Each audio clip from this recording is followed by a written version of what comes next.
ফিলিস্তিনে কত নির্যাতন নিপীড়ন মুসলমানদের উপরে করতেছে, মুসলমানের পুরো জাতিকে ধ্বংস করে দেওয়া ষড়যন্ত্র তারা করতেছে। আমরা আমাদের জায়গা থেকে, যদিও আমাদের এখান থেকে করার তেমন কিছু নাই, কিন্তু আমরা ইসরায়েলি পণ্যগুলো আমাদের ব্যক্তিগত জায়গা থেকে সাধ্য অনুযায়ী বয়কট করার চেষ্টা করে যতটুকু সম্ভব আমরা চেষ্টা করব তাদেরকে সহযোগিতা না করা, ঠিক কিনা? ইসরায়েলকে সহযোগিতা করব না, কারণ বাংলাদেশে যেই পণ্যগুলো ওদের আছে এই পণ্যের ব্যবসার মাধ্যমে ওরা অর্থ লাভ করে, এই অর্থ দিয়ে ওরা অস্ত্র কিনে, সেই অস্ত্র দিয়ে ওই মুসলমানের বুকে গুলি চালা। কথা বলেন ঠিক কিনা? এই জন্য আমরা ওদের পণ্যগুলো সাধ্য অনুযায়ী চেষ্টা করব। আজকে বাংলাদেশের কোম্পানি যারা আছে তাদের একটা জায়গায় সচেতন হওয়া উচিত। সেটা কি?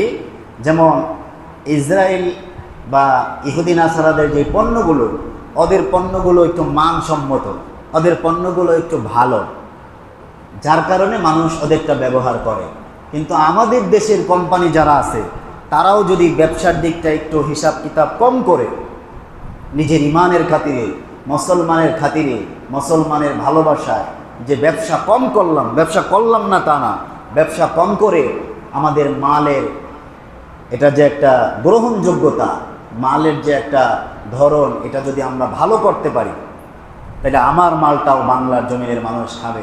আপনি চিন্তা করেন, 7 আপ, তারপর কোকাকোলা, এগুলো মানুষ অনেক খায়, আমরা মুসলমানরাও খাই। কি বলেন, খাই কি না? মানুষ কিন্তু 7 আপটা কেন খায়? 7 আপ খাইলে ওই হজম শক্তি তাড়াতাড়ি হয়, এই জন্য আমরা খাই না? তো এই 7 আপটা ওরা যেইভাবে মানসম্মত করে বানাইছে, আজকে মজুটাও যদি ওইভাবে মানসম্পন্ন করে বানাইতো, 7 আপের দিকে মানুষ ফিরাও তাকাইতো না, ঠিক কিনা? তারপরেও মানুষের ভিতরে ইমান আছে, মুসলমানিত্ব আছে, মানুষের ভিতরে মুসলমানের ভালোবাসা আছে, আল্লাহর ভালোবাসা আছে, যার জন্য এই আপনার মজু তেমন বেশি ভালো লাগে না, তারপরেও মুসলমানরা বেশি বেশি মজু খাইছে কি না? মজুটা যদিও তেমন ভালো না, তারপরেও মজু মুসলমানরা খাইছে কি না? কেন খাইছে? যে এটা আমাদের পণ্য, এটা যদি খায় অন্তত একটা টাকা ফিলিস্তিন পাবে, সহযোগিতা হবে মুসলমানের। এই ভিতরে অল্প হলেও আমাদের ইমান আছে বিদায় আমরা এই চিন্তাটা করেছি, ঠিক কিনা? আজকে যদি বাংলাদেশি পণ্যগুলো যেগুলো আছে এগুলো যদি মানসম্মত হয়, আমি মনে করি ইসরায়েলদের পণ্য মানুষ, বাংলাদেশের মানুষ বাথরুমে বদনার ভিতরে ব্যবহার করবে, পেশাব করে পানি লওয়ার কাজে ব্যবহার করবে, তারপরেও খাবে না ইনশাআল্লাহ। এই জন্য আমাদের দেশের যেই খাবার পণ্যগুলো আছে এগুলোর মান সম্মত করতে হবে, এগুলো অনেক ভালো বানাইতে হবে। এবং আমরা যারা মুসলমান আছি, আমি ইমাম হিসেবে প্রত্যেকটা মুসল্লিদেরকে আমি আরজ করব যতটুকু সম্ভব। অনেক সময় অনেক ক্ষেত্রে আমরা পারি না, কারণ এটা আমাদের দোকানে বাজারে একদম সয়লাভ হয়ে গেছে।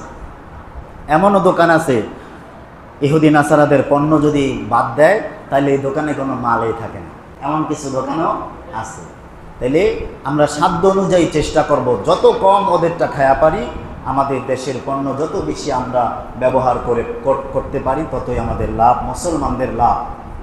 আমরা ফিলিস্তিনের নির্যাতিত মুসলমানের জন্য মন থেকে প্রাণ থেকে দোয়া করব এবং আপ্রাণ চেষ্টা করব তাদেরকে কিভাবে সহযোগিতা করা যায়।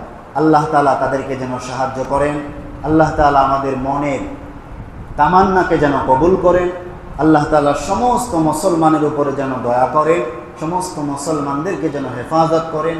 আল্লাহ তাআলা ইহুদি নাসারা যাদের হেদায়েত আছে আল্লাহ তাআলা যেন হেদায়েত দেয়, যাদের হেদায়েত নাই তাদেরকে আল্লাহ তাআলা যেন আবাবিল পাখি দিয়ে ধ্বংস করে দেয়।